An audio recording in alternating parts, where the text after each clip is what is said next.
doing it now. And then he met a girl from Penzance.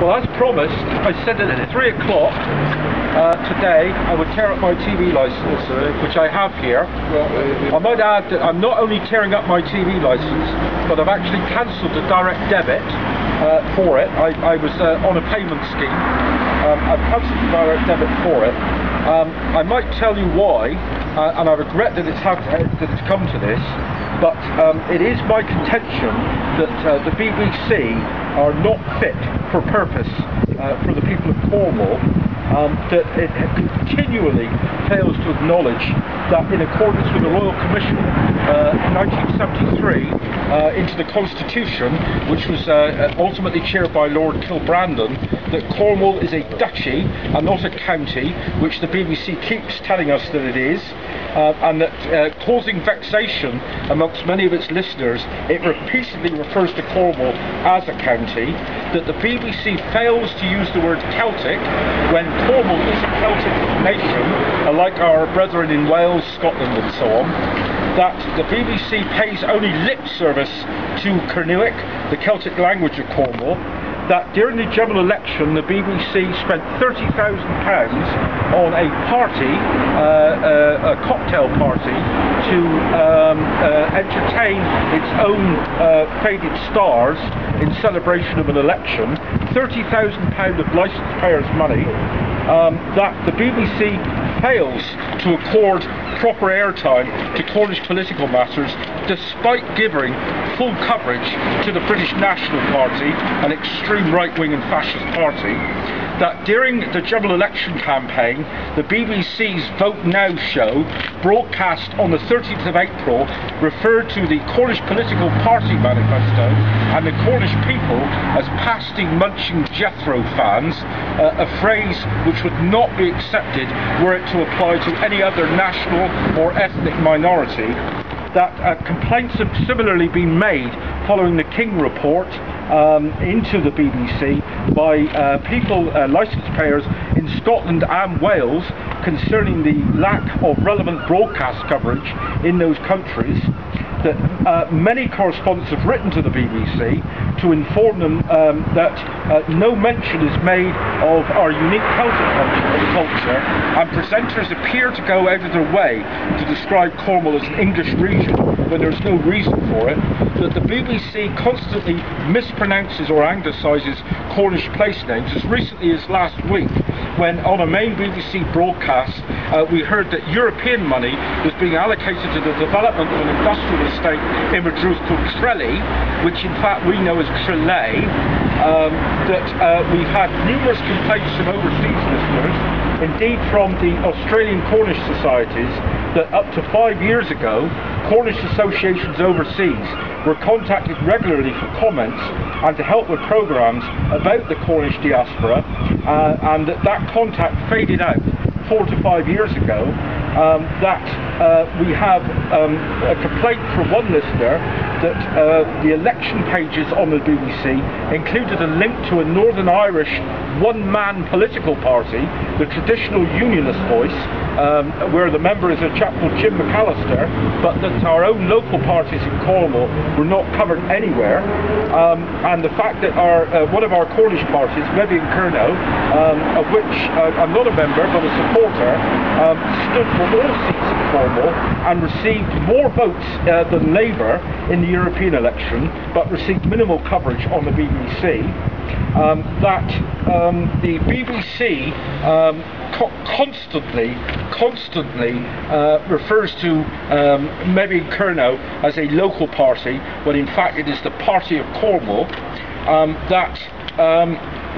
The BBC, I'm just reading through the list, there are so many complaints that I've been copied with, that the BBC fails to respond to complaints, and I've had several emails from one listener who informs him, from the BBC, which informs him that the response to his complaint was meant to take a maximum of 10 days, and that it has been twice that, and despite ringing them, the BBC refused to comment.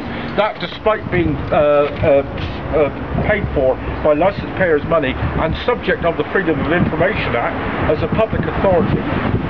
from many listeners to the BBC and viewers asking this question: when will the BBC in Cornwall actually play Cornish music?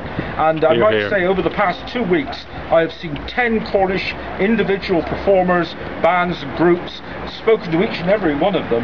They've all approached the BBC and they have been refused permission to have their music played on the BBC, despite the fact that in my honest opinion they're better than anything we see on the London X Factor show.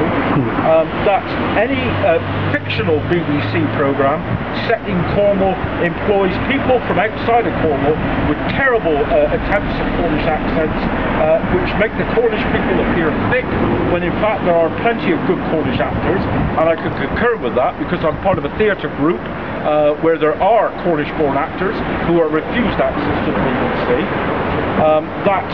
When making a complaint to the BBC, 3 listeners remarked they had to identify their ethnic or national minority, that Cornish was not given, so that they were forced to choose Welsh as being closest to the truth.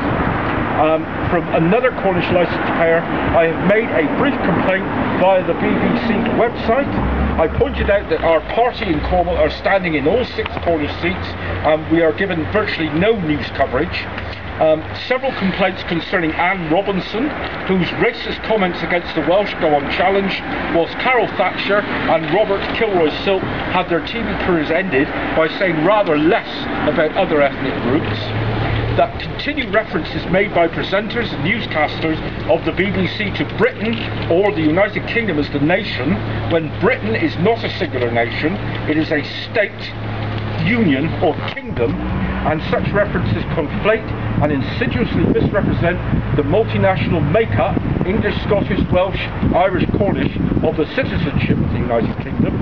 That any comment made on the BBC Facebook pages are harshly edited to exclude any comments which place the BBC in a bad light, and posters who have used no bad language at all or made no threats are banned from those sites. And in fact that was indicated well last week when a presenter from this station, Rosie Dunkley, was forced to confer with the BBC in London before actually opening up a Facebook site. Instead of being allowed the authority to do so locally, one must wonder if they have to ring London every time they want to use a public convenience. And numerous complaints that I've been copied with as Secretary of the Celtic League made to the BBC have gone unanswered, and those include complaints by myself, including written letters sent by recorded delivery to the Director General of the BBC, who refuses to reply. A few weeks ago I watched BBC Spotlight, which is the television news programme which is meant to cover Cornwall, and I was very interested to hear of the chaos a flock of geese had caused in Weymouth. Items of no interest at all to the BBC. I have nothing at all against the BBC employees in this station. They are doing as best a job as they can. However, I happen to know that they are directly controlled from an autocratic and top-heavy BBC in London. The fact of the matter is, I have now been approached by 2 previous employees of the BBC here in Cornwall asking to be interviewed by me on my own radio show, which I broadcast every Monday on the Source FM, and I have said yes, I will be delighted. They feel as though the Cornish, and they are previous presenters, I won't mention their names here, they are previous presenters of the BBC, employees of the BBC, and they feel that Cornwall is being sidelined by an increasingly centralistic BBC. I concur with their comments. I concur with the scores of complaints that we have received as an organisation this past 8 months. Therefore, as of today, I will be destroying my TV licence. They will not provide me with a service for which I pay. If I bought something from a supermarket and it was not of a sufficient quality, I would return it and have my money back. The BBC are not supplying me with material of a sufficient quality to my liking, nor of many other individuals, many of whom are afraid to stand up and be counted in view of an increasingly authoritarian society. I might add this morning, I've also had the TV licences of many other people from Falmouth, in particular a friend of mine comes from Falmouth, handed in, and therefore I tear their licences up here, and these licences will not be reapplied for, and the direct debits which pay for them, including my own, have been cancelled. I'm well aware of the consequences of this. I invite the TV Licensing Authority to come and interview me at my home address. They know where it is. I've written and told them. That I'm going to do this. I'm aware that it is illegal to receive a signal from the BBC having not paid a licence fee. I'm also aware of the restrictions that the TV Licensing Authority officers, themselves employees now of a private company with no power of detention, arrest, interview, right of access without a court order, or even right to come onto my property have. So I am fully apprised of the law, and but I invite a prosecution from the TV Licensing Authority, and I'm aware of the consequences that if I do not pay for a TV licence, I may be subject to a fine of £1,000. That is how strongly I feel about this issue. The BBC in Cornwall are not fit for purpose. You're not alone, boy.